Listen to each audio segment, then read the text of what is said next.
the show, we're going to be talking about how to repurpose your stuff so you can grow your coaching business in less time. Now, repurposing is something I'm really into. My approach to business is let's just make things as easy as possible. Let's save ourselves time. Let's not reinvent the wheel. Let's just make things make sense and work smarter, not harder. And for me, repurposing is a huge part of that. So I'm going to talk a bit more, in a bit more depth, basically, in this show about what repurposing is, if you're not that familiar with it, the different ways that you can utilise that in your business, how I do it in my business, and just, get you to think a little bit about what that could look like for you in yours and how that might help you. So what actually is repurposing? So repurposing it's like recycling the stuff that you create in your business so that you can get as much from it as possible, like really use what you've got, make it as effective as possible, and just milk every last bit of brilliance out of it. And when we are spending our time creating, I'm going to talk about paid content, but especially free content, when you're spending lots of time creating free stuff to market your business, I think it just makes sense to get the most out of that and to get the most out of your time. And that really is what repurposing is. So to give you some examples, it might be, let's say that you write a blog post. Repurposing that blog post might be pulling snippets out of that blog and using them to base some Instagram captions on. So the part of the resistance sometimes that people have to repurposing is worrying that people are going to see the same thing in different places where you are. But what tends to happen is that if people are following you in multiple places and seeing a lot of your stuff, that's because they really love you. Like the way that the algorithms are, if someone is seeing your stuff that much, they like you. And they're probably not going to mind if they see stuff that's similar in different places. And again, if people generally aren't seeing your stuff that much because people have short attention spans. Like I think if you're seeing it a lot and it's feeling, oh, this is quite a lot of stuff that I'm seeing myself a lot, or I feel like slightly out of my comfort zone in terms of visibility, that's probably about the right place to be, because other people out there aren't going to be seeing it in the same way just because of our attention spans, how various different platforms work and things like that. So repurposing, in terms of a barrier to that, I would really let that go if that's a concern that you've got. So repurposing saves us time, because what we're not doing is we're not starting from scratch with every single thing. So I talked a bit last week's Wholehearted Business Show was about how to start a podcast, and I talked a little bit about how my approach, which is, again, depending on where you are absorbing this content, is really repurposing. So what I do in the Wholehearted Business Show is I record a video. That video is then edited and the audio is pulled off. That becomes a podcast. The video goes onto YouTube, and then I tidy up the notes and the transcript from the video, and that becomes a blog post. And then usually I embed the video, the YouTube video, and the podcast episode. But obviously the podcast is available in lots of different places, and people can find it on YouTube, and the blog becomes searchable because it's SEO for the blog. That the blog also gets shared on Pinterest. So right now, this is the second video that I'm recording in a little batching session where I'm going to do 3. So in terms of like saving time, this saves so much time. I get in so many places, I'm visible in so many places, creating content that has true longevity, that is going to help my business be more sustainable over like months and years, and it's not taking as much time as if I was creating everything from scratch. So if I was creating a video for YouTube from scratch, a blog post from scratch, and a podcast from scratch every single week, like I wouldn't have time to eat or sleep, let alone see clients and everything like that. So this is an example of content repurposing, but I also feel like it doesn't have to be just this. It can be, like I say, pulling Instagram ideas out of a blog post to, let's say you do a Facebook Live. You could pull bits out of a Facebook Live and make that into a blog post. You could create a sales email or an email to your list from something that you've done on an Instagram story. Like really think about how you can use what it is that you're doing in different places and in different ways. And sometimes all it needs is a little tweak here and there to make it a completely fresh piece of content. We are living in this age right now, I think, in terms of marketing online, where like we do want to have some kind of level of consistency. We do want to be as visible as we can, and I think repurposing makes that so much easier.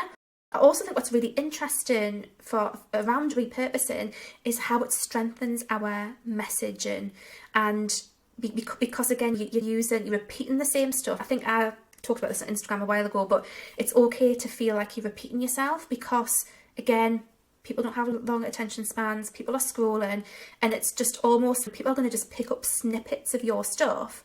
So repeating yourself, and actually that repetition is really going to enforce your message and really going to communicate that even more. So I think that's another part of repurposing that is actually quite powerful, because if you repurpose stuff that you've already done, you're just getting those messages out in a more consistent way, and I think that can be really interesting as well.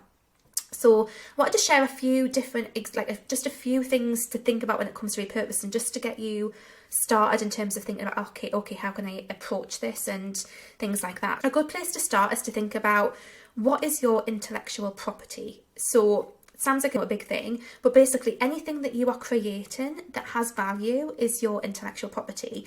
And think about everything that you're creating. So the Instagram posts that you might be doing, the posts that you might be putting on LinkedIn, the TikTok videos that you might be doing, the Facebook Lives, the challenges that you might be running, anything, the blog posts you're writing, anything like that, and just think about, what is it that I am creating. So start with that and look at what it is that you've got, and then start to think, okay, so what system can I create around how I can reuse this? And it might be, for example, like say if you have, I'm a big fan of having a strategy when it comes to your marketing, particularly around creating content, because I think it streamlines it. So if you don't have that, it might be worth looking at everything. All right, I'm doing all of this stuff, like where's the strategy behind it, what's working and what's not. But it might be, okay, so I'm going to do a weekly Facebook Live to my Facebook group, and I'm going to repurpose that, and that's going to become a blog post. And that's one piece of repurposing that you've done. If you wanted to add more into that, let's say that you like being on Instagram. Okay, so I'm going to take something from that Facebook Live and I'm going to talk about it on Instagram stories, or I'm going to create an Instagram post from it.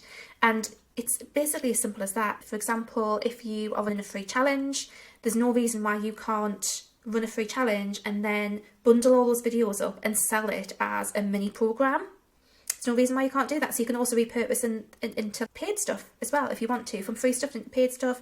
There's so many different ways that you can do this, and I really encourage you to think creatively about how this can work. Repurposing is also really useful if you're working with a virtual assistant, because it means that you're not having to do as much work. You can outsource that bit, and because it's your original piece of content they're using as you and your voice, then sometimes that can work really well in terms of passing that on to someone else to help you create extra content so that you can be more consistent, basically. And I do think that repurposing really helps with consistency. That's made a massive difference to my business in terms of how I show up with marketing. It's really helped because I don't feel like I'm reinventing the wheel every single time I sit down to do something. So again, I think that a really useful thing to consider with this is how you can create a system around your repurposing. So for example, like my system is very much the Wholehearted Business Show. So it is, as I said, video goes to YouTube, becomes a podcast, becomes a blog post, goes to Pinterest, not quite repurposing, but just resharing it. And then from that blog post, from that original video, I create some of my Instagram content. Not all of it. What you're going to find is you're probably not going to be able to repurpose every single element of your Instagram, posts or whatever. But if you could have 50%, is not having to think of Instagram content from scratch, I think that's really going to help when it comes to time and things like that.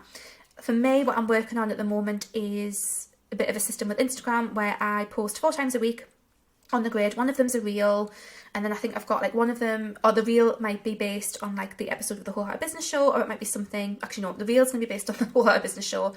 And then another thing as well, that I've just remembered with repurposing is you can actually just take something that's old and post it again, because especially on platforms where the turnover is really fast, like Instagram, Facebook, if you've got a well-performing Instagram post from 2 months ago, just repost it, tweak the caption a little bit, or create a new graphic for it or whatever. So one of my posts each week, I'm trying to look at the things that I've posted before and just rejig it, or just tweak something a little. So that's one of the posts that I've got. And then I think one of them was, pulling a quote or something out of a blog post or something like that.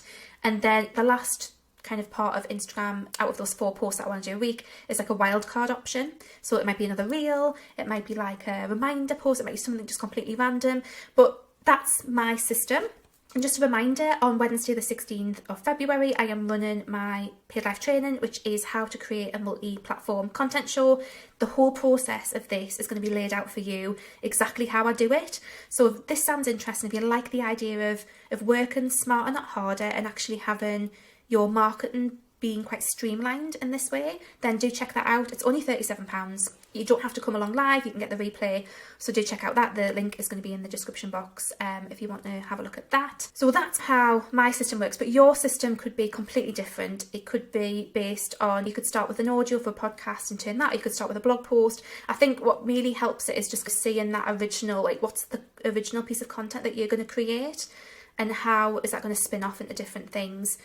And it's just going to save you so much time and so much effort. And like I say, I think it's I just think it's got so many massive positives in terms of how you can show up in your business, how you can be more consistent, how you can reinforce your messaging. I just think it's fab, basically. So yeah, so I hope that's given you some stuff to think about. Like I say, this stuff isn't new. Like people have been repurposing stuff for ages. But I just think this encourages you just to think a little bit creatively, and I think that's the way to approach it, is really think creatively about, okay, so what can I do around all of this? And just to reflect on something that I said in last week's episode around the podcast and stuff, I used to be of the opinion of just focusing on one platform and just really trying to get some traction in one place, but my opinion of that has changed because I think the environment on social media and on a lot of other platforms as well is not that there's so much stuff that you don't have control over. So I'm a bit more of a not put all of your eggs in one basket kind of girl now, but that might not be the case for you. That's just the case for me, and I see the logic behind that, whereas other people might not see it that way, and that's fine. But repurposing really just lends itself to having presence in different places. And I'm not saying that you have to be everywhere. Like, I don't do anything on LinkedIn. It's just not a platform that I've ever felt attracted to. I currently don't do anything on TikTok. I've got a Facebook group. I don't do loads on Facebook. I've got my group program Facebook group on there, and I've got a client and customer only Facebook group, but that's about all. I don't really do much with my Facebook page. So I'm not like everywhere, and I don't think it is about being everywhere, but I think it's about thinking strategically about where you do want to be and where it makes sense to be, and creating some sustainable practices around that. And again, just to say, I do this show once a week. You don't have to do it once a week. You could do something like once a month or every 2 weeks. And again, that's where the repurposing is really going to help. I work with a lot of clients who are in the initial stages of growing the business, or who it might still be a side hustle for them. They might have a lot of stuff going on, and I think that's where repurposing is really powerful, because again, it's going to save you time in the long run. You're not reinventing the wheel. You're not having to start from scratch. You're not having to sit down there and try and come up with Instagram captions off the top of your head every single time. It can work super, super well. So if you have any questions about content repurposing, give us a shout. You know where to find us by now, hopefully, at Wholeheartedly Laura on Instagram. Like I said, do please check out, it's going to be happening, this podcast is coming out on Monday, happy Valentine's Day. It's coming out on Monday the 14th of February. The Pay Live training on how to create a multi-platform content show is going to be on Wednesday the 16th, 1 till 3 UK time. If you can't make it live, you will get the replay. £37, the price will go up once the live training has taken place. Again, if you know my stuff, what tends to happen is I do the original Paid Live training for like a low cost price, and then as that training is developed, it becomes higher cost. But if you buy it now, you get the lifetime, you get access to that, whatever I do to it, whether I run a live round or whatever. So if any of this sounds interesting, if the idea of doing a show like this sounds fun, makes sense for you, then do check out that live training, because I think you'll love it as well. So yes, have a wonderful week, and I will see you next time. Bye.